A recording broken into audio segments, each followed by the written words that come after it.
Stand clear of the closing doors, please.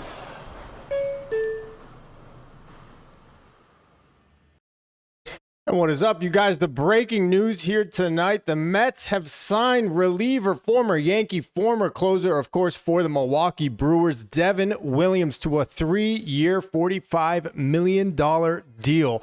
This came out of nowhere. Wow.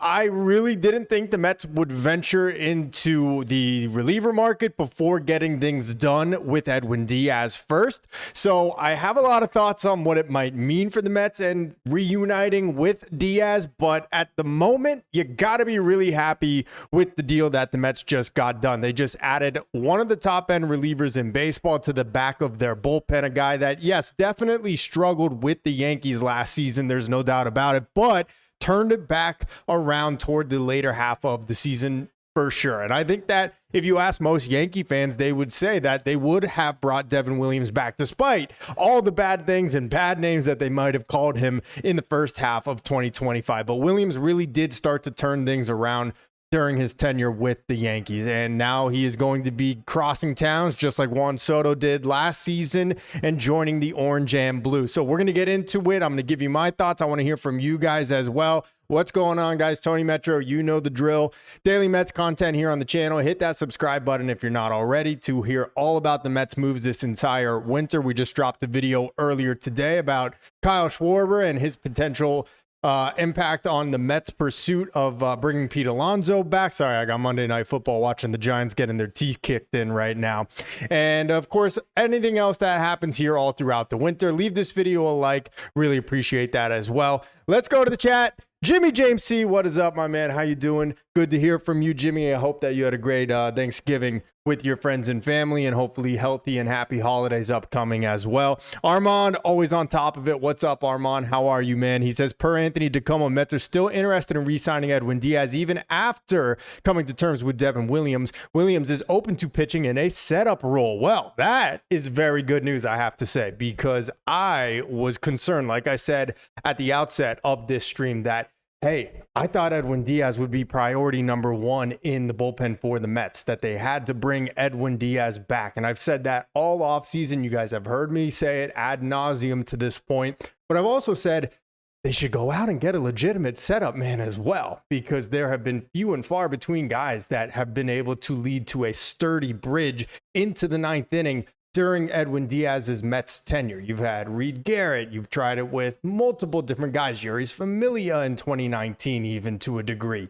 And none of them have ever really stuck. And so I've said Devin Williams, Pete Fairbanks, Robert Suarez, those three guys that were closers throughout most of their career, but are all free agents now, should be considered for setup man roles. And Devin Williams, honestly, was probably my pick of that litter. And here he is now, wearing the orange and blue. So it is a 3-year deal for $45 million. I'm happy to hear that reporting from Anthony DeComo. Thank you, Armand, for bringing that to my attention, that this does not preclude the Mets from also re-signing and bringing Edwin Diaz back to the Mets as well. So really happy about that. Jimmy James, you seem to agree, says they still need to bring Diaz back 150%.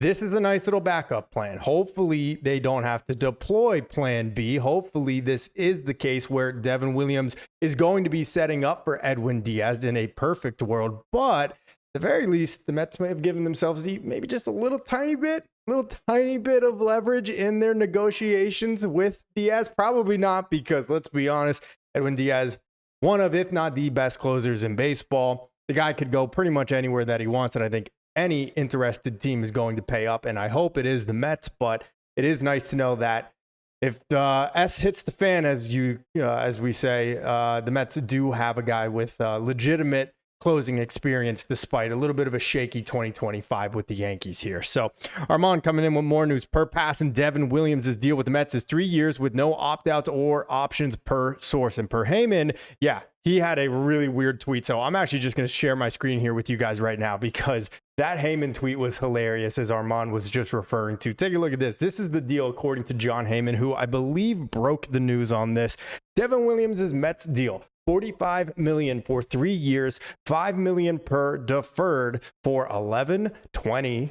Is that 11 out of 20? Is that October 20th? I know it's not. Or I'm sorry, November 20th. It's definitely not for 11 of 20 years with 6 million bonus prorated, equal over 3 years. Look, I could not pass calculus in college, okay? I'm not kidding. I got a D-. I showed up late to the final. I can't tell what you're trying to tell us here, John. This is insane. This tweet just makes zero sense to me, but what I can decipher from it is that the Mets are deferring a good portion of this contract for Devin Williams. Now, of course, it's not going to change the AAV as far as it hits the Mets luxury tax number. That is still going to be $15 million per year for the next 3 seasons. No opt-outs, no options. That is interesting. It seems like every time the Mets sign a pitcher these days, Frankie Montas, that they are giving them an option or some type of opt-out, things like that, but not the case here for Devin Williams. And this is actually a really solid deal when you consider what Ryan Helsley just got from the Orioles. Our old buddy Ryan Gascan Helsley, who just signed a 2-year, $28 million deal with the Orioles yesterday, maybe the day before that, I believe it was. So $14 million annual average value on Helsley's deal, and he has an opt-out after year 1. So honestly, for the Mets to get Williams on $15 million over the next 3 years, I love this deal. I love this deal. I don't love this deal if it meant they weren't getting Edwin Diaz, and I'm not saying this will keep them from getting Edwin Diaz, but in and of itself, $15 million a year for the next 3 seasons of Devin Williams, I love it. I love this deal for sure. It is really, really solid if you ask. Ask me again. I'll tell you again. I love this deal. Armand says, Will Salmon broke the news first. Will's the best. Will is a friend of the podcast and of the channel here, and we are hoping to have him on actually sometime this week. I know he's very, very busy, of course, and this is exactly why he's so busy, because he is breaking stories like this. Will is tremendous. If you guys don't read any of his stuff, you need to subscribe to The Athletic, where he writes. Does a tremendous job, and again, I'm hoping that he will make a guest appearance with us here on the channel in the next week or two. So really hoping that'll come together. Armand, my preference was Fairbanks or Suarez over Devin Williams. Okay, so tell me why. I want to hear, Armand, why you felt that way. I liked both of those guys, and you guys, if you've been following the channel here and watching my stuff lately, I did a little short on each of these guys, Williams, Suarez, and on Fairbanks. And honestly, it was all really close for each of them. Oh my God, and look at that. Devin Williams and I have the exact same birthday.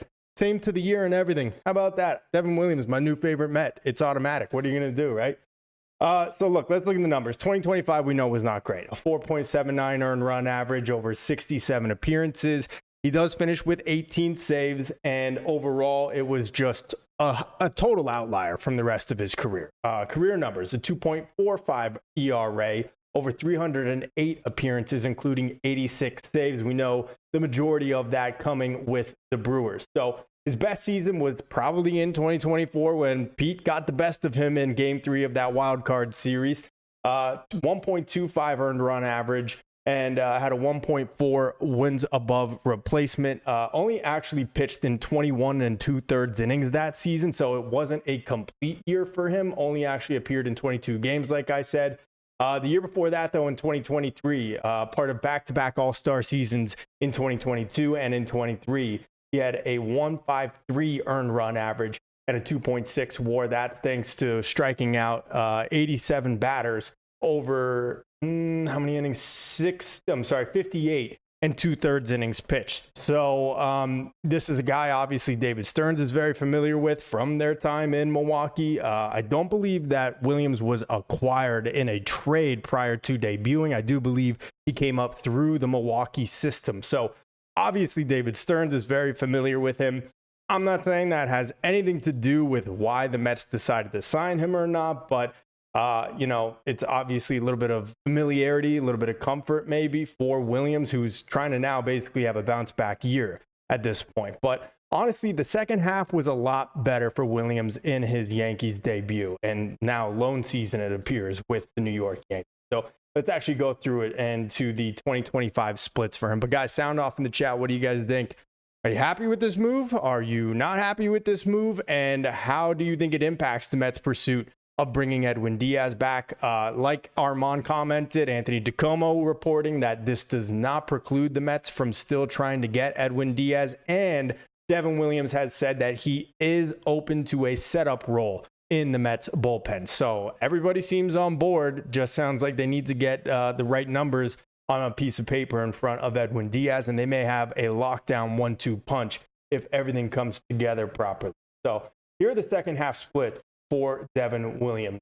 It was a really rocky start. 33 games, those are his home away splits. First half, 39 appearances and had a oh, that's not the one I'm looking for either. All right, here we go. First half, 3-3, 4.58 ERA over 39 games. Okay, and I may have been a little misinformed here. He had actually a worse ERA in the second half than in the first half. All I can tell you, though, is from watching him and keeping tabs on the Yankees as we do as Mets fans, listening to the same radio stations, watching the same post-game shows and whatnot, his season definitely did turn around. The numbers obviously are not telling us that right here, but it was pretty disastrous at the beginning of his Yankees career there, where he lost the closer's role, where it came into question. The Yankees ended up going to Luke Weaver for a while there. And then finally, Devin Williams started to earn some trust back in late innings, in high leverage spots, as Aaron Boone started to go back to him in those situations. So look, it wasn't pretty. His home away splits are actually not at all what you would think. You would imagine pitching in the bandbox at Yankee Stadium that he didn't pitch very well there. Well, he actually pitched significantly better at Yankee Stadium than he did on the road last year. He pitched in 33 games at Yankee Stadium, had a 3.69 earned run average. On the road, though, actually performed far better. 34 starts and a 5.93 earned run average. So, not really anything that I would have imagined when I pulled up his baseball reference here. Honestly, the complete opposite. I would have imagined that he had really brutal numbers at Yankee Stadium and that he was better in the second half just based on the vibes and everything that I was reading and seeing throughout the time. But not the case here for Devin Williams. It doesn't change my opinion on anything, but definitely not the way I thought it all kind of transpired there for his time with the Yankees. Armand says, per Wikipedia, Milwaukee Brewers of Major League Baseball selected Williams in the second round with the 54th overall pick of the 2013 MLB draft. Okay, there you go. So he was drafted and developed by the Brewers 2013. So I don't know if David Stearns he definitely was not the GM yet, I don't believe. I think he was probably with Houston at that time. So David Stearns would not have been the guy that hand selected Devin Williams when the Brewers did, but he obviously oversaw him as he was rising up to the majors. And then, of course, being in the Brewers bullpen throughout the majority of his career. I believe he debuted in 2019. Okay, so 2019 was his debut season. Didn't make a whole lot of appearances there and then really kind of became a stalwart in the Milwaukee pen.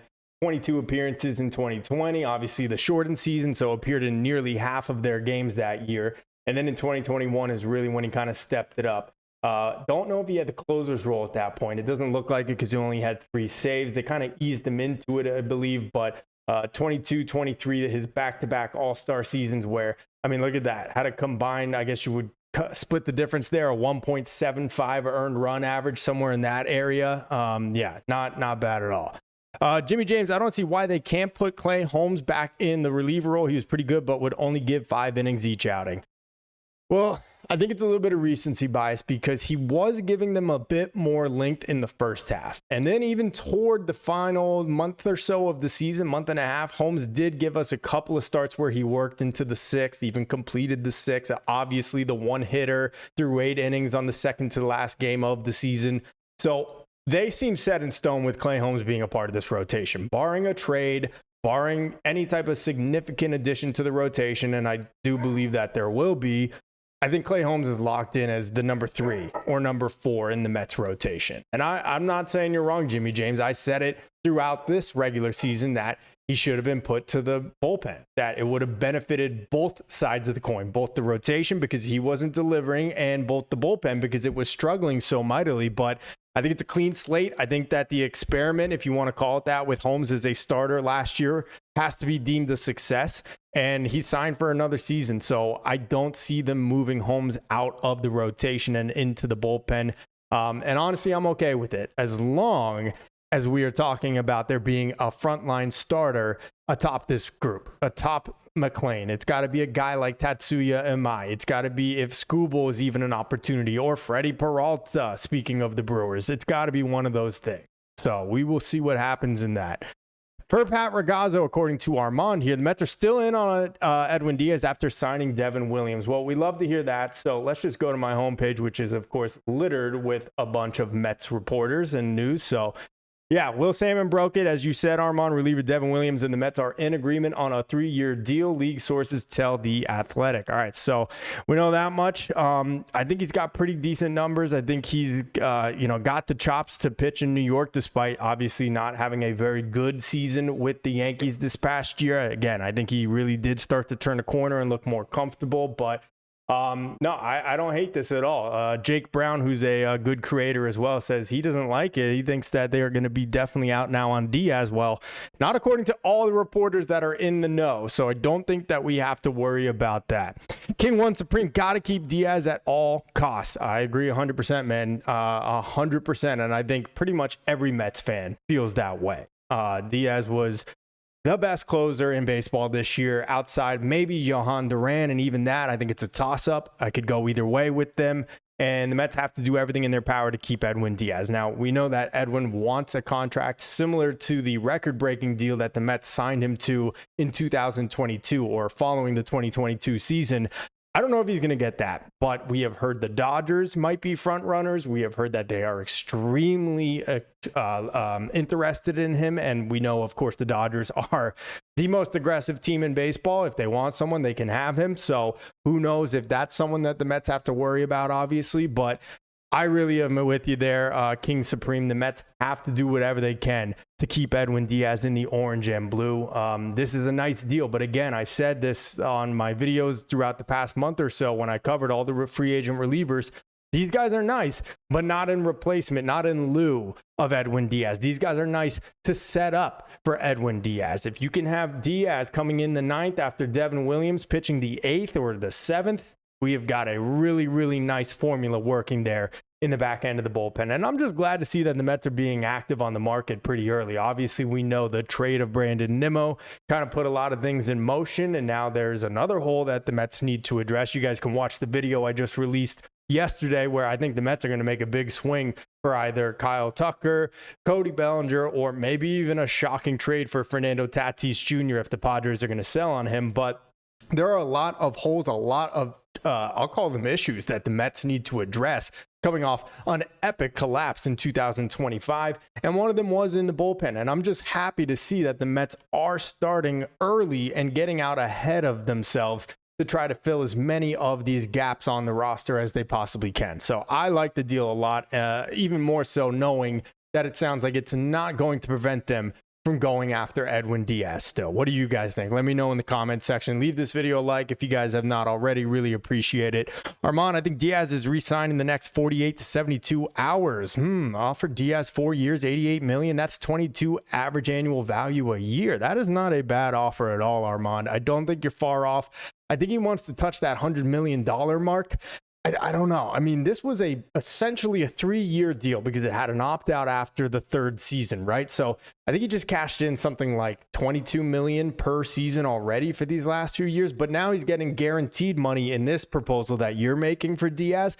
I think he could get it done. I do. I think if you can guarantee Edwin Diaz 3 more seasons, maybe even a 4th season, at $22 million per, at $88 million total guaranteed money over the next 4 seasons, I 100% think that could be what gets it done, especially being in New York, where obviously he is very comfortable, has been through the fire and right back out through it from his the early days of his tenure here with the Mets in 2019, which were just a catastrophic, just awful mistake, it looked like, until turned out to be basically the best closer in baseball like we thought we were trading for.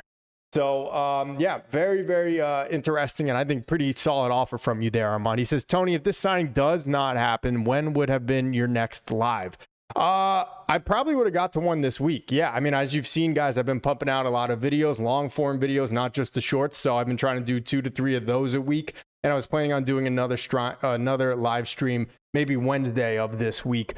Still trying to do at least 1 or 2 a week, but anytime there is breaking news like this, whether it's Mets related or not, I'm still going to come on here to talk shop. We can catch up on all the latest Mets rumors. So, I'm always trying to do at least 1 or 2 lives a week. So it probably would have been this upcoming Wednesday. Armand, okay, so go 4 years, 100 million Diaz at all costs. I think that probably gets it done. And by the way, Armand, how about our Jets getting a W yesterday, huh? Who cares about the draft pick, right? No, I kind of do. But also, it's nice to see the Jets winning a little bit. The Giants, meanwhile, not so much. Look at this hit on Jackson. Boom! Oh, man. It's like in the longest yard where that guy gets knocked out. He goes, the cart's carrying him off the field. He goes, hey, Mom, hey, Dad, thanks for picking me up from school. Jackson Dart is not long for the NFL if he doesn't learn how to slide or take a hit better than this. That is no good. No bueno, as they say. All right, so Jeff Passan, let's see what he has to say about the deal. Devin Williams' deal with the Mets is 3 years with no opt-outs or options per source. He'll be there and pitching at the back end and maybe in the 9th inning, depending on where Edwin Diaz goes for the foreseeable future. So the way he words this is almost like he's trying to scare us. It's like he's trying to get Mets fans worried by the way he put that, and maybe in the 9th inning, depending on what happens to Edwin Diaz. But like we've heard from the other reporters, like it sounds like this isn't going to keep the Mets from still pursuing Edwin. It's now just a matter of, hey, do we think he is going to fulfill the contract that he's demanding from us? And I think that was always going to be true with Edwin Diaz, whether they signed Devin Williams or Robert Suarez or Pete Fairbanks first or not. I think that the Mets are going to look at this in a logical way. If Diaz's demands are just too high, I don't think the Mets are going to be foolish, but I do think they're going to be within reason to the point that the Mets can't not bring Edwin Diaz back to close ball games. Like I said, if it turns out that you have Devin Williams closing games for the Mets next year, I don't love that. I don't think any Mets fan loves that, So hopefully that will not be the case. Let's see. Don't be surprised if the Giants draft a new QB because of Dart's concussion history, says Armand. Yeah, I mean, he is on a path to not having a very long NFL career if he keeps doing this crap. I mean, you do not get away with that for very long. This is a grown man's league right here. Like, you cannot be getting just decked in the head the way Jackson Dart has over the first, 8-9 games of his NFL career. Let's go over to Devin Williams' StatCast over here. So off-speed run value, we know that's going to be among the best in baseball with that air-bending changeup, and it absolutely was this past season. 94th percentile of off-speed run value of 7. His pitching run value overall was in the 78th percentile at 10. So pretty solid metrics here for Devin Williams. We know the fastball gets it up to 94 miles per hour, and the changeup with a good differential in velocity at 83.7 miles per hour. And I mean, look at this, the chase percentage, the whiff percentage, the K percentage, look at them all in the 97th, 99th percentile right there, the exact ones that you want. Those are great numbers. I mean, like I've said, guys, just to dumb it down, not that I think you guys need it dumbed down, but I do. Red is good. Blue is bad. So he's got a lot of red on this page. That's all I'm saying, right? But obviously, you like to see it. Extension, okay, great. Who cares? He can reach the ball closer to the plate. I mean, I get it. It's part of it, but I'm not going to go cuckoo for Cocoa Puffs over his extension rate. But it's in the 99th percentile for whatever that's worth. So, look, I think that maybe he just had a kind of shaky first year with the Yankees, maybe just wasn't comfortable. I mean, he did get them to change their beard policy, which is pretty wild that he's now gone and everyone can grow a beard on the Yankees now. So that is pretty funny to me, honestly. But Armand says per Will Sam, Williams' deal is $45 million plus a $6 million bonus prorated, equal over the 3 years. In total, $15 million is deferred, $5 million each year. Okay, and so none of that really matters to us as fans. The only thing that matters is what the AAV will be and how it affects the Mets luxury tax. And from what I can understand, based on all of this reporting and calculus, is that it is still going to be $15 million average annual value for Devin Williams. I get $5 million per year, as in he is going to cash $5 million per year and the rest is deferred. But as far as the AAV, I do believe it is still coming out to $15 million per season on the Mets luxury tax books. But I could be wrong about that. Let's wait for someone much smarter than me to to try and figure all that out for us. Thank you, Armand. Of course, my right-hand man. You're like my statistician over here, always coming in clutch with the tweets and whatnot as I'm going through my streams. I appreciate it. Let's see if there's anything else. We got a lot of people going on live right now. My boys over at Mets Weekly, who I was formerly a member of. They're great. You guys should check them out too. Just kidding. Stay here with me. Let's go and just check Devin Williams, see what it has to say. Welcome to Queens, Devin Williams per SMY. Love to see it. Devin Williams between 21 and 24. Look, I don't like to go that far back. Last year could be the year that completely changed him. I don't know if that'll be the case, but 206 games, 195 innings pitched, a 1.89 ERA, just 97 walks. That is insanity. And 308 strikeouts, just nutty. 68 saves during that time. I mean, look, I'm not expecting the Mets to get the 2021 through 24 version with the Brewers. I could see him being close to that. I could even see it maybe happening, but I'm not going into it with, if he's not that, it's a major disappointment. All we need him to be is what Ryan Helsley wasn't, and that is an adequate setup man that can build a sturdy bridge to Edwin Diaz in the ninth. Now, obviously, they got to still re-sign Edwin Diaz, but if you do that, and you could just get close to the 2021 through 2024 Milwaukee Brewers version of Devin Williams, then all of a sudden you have got a two-headed monster in the back of your pen. And that is without even counting on Brooks Raley, who is coming back, on AJ Minter, who granted is coming off a torn lat. Who knows what he's going to be, but let's hope that he returns to form. They're also going to be getting, what's his name back? Who am I thinking of right now? I lost my train of thought. I was really on a roll there, guys. But yeah, look, I'm really happy about this deal. Honestly, I think it does give the Mets security in the case that Diaz's demands are just outlandish, which I don't think will be the case. And overall, I think they got a good shot to still land him and have a really, really impressive two guys in the back end of this bullpen. I think we're going to wrap it up here pretty soon, guys, but I do want to hear if you guys have any questions, any of those things on the current Mets offseason. Open forum at this point. Love to hear what you guys are thinking. If you guys have any suggestions, I'd love to do a quick Q&A here before we wrap things up. But yeah, otherwise, I think it's a great deal. I'm kind of caught off guard by it. Just had finished up with dinner and was thinking I was going to be able to watch the Giants just get blasted on Monday Night Football. And then all of a sudden pop on Twitter, John Heyman with the tweet, Devin Williams, 3 years, $45 million to the Mets. So look, you can't go wrong with it if you ask me. I mean, the only way you could go wrong with this is if you were saying, well, we can't give Edwin Diaz that extra $5 million he's asking for because we gave it to Devin Williams. Now, that would be a problem. But based on all of the reporting that we have heard so far from Anthony DiComo, from Jeff Passan, from John Heyman, it does not sound, and Pat Ragazzo, it does not sound like this is going to keep the Mets from still being very aggressive in bringing back Edwin Diaz as their closer. Let's see. Armand says, bring back Diaz and call it. I love it. Call it a night. Wouldn't that be nice, right? Let's just get all of our moves done in one night and we could just have 1 5-hour live stream here and just chat about it all at the same time. I think that's the way that we should be doing it, right? That would be so much easier. Devin Williams is a David Stearns guy. He traded Josh Hader, the Brewers closer, in 22 to pave the way for Williams to close. Yeah, no, that is technically true. You got Salicata from the Fan talking about it right now. Look, I think it's awesome, man. I really do. I like the deal. I don't think it's too expensive. I love that it's not going to keep them from getting Edwin Diaz. So we'll just see. But I think we're going to wrap it up, fellas. And maybe ladies. I don't see too many ladies in these chats all too often, so I don't know. But I think we're going to wrap it up here, and I'll leave you with this.